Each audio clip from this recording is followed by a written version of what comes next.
high-value individual arestado sa Antipolo City.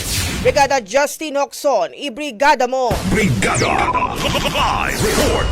Himas rehas ang dalawang lalaki matapos ang isinagawang bypass operation ng Antipolo City Police Station katuwang ang Philippine Drug Enforcement Agency o PDEA sa Barangay Mayamot, Antipolo City. Kinilala ang mga sospek na sina alias Ray, residente ng Quezon City, at alias Urquia, residente ng Antipolo City, parehong high-value drug pusher sa lugar.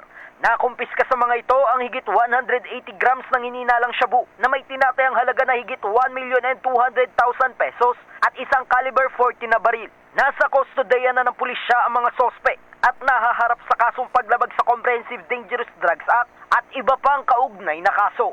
In the heart of changing lives, ako si Brigada Justin Hoxon ng 105.1 Brigada News FM Manila, the Music and News Authority. Ronda Brigada. Ang bahaging ito ay hatid sa atin ng DriveMax Herbal Capsule. Lalaking angat, tumatagal.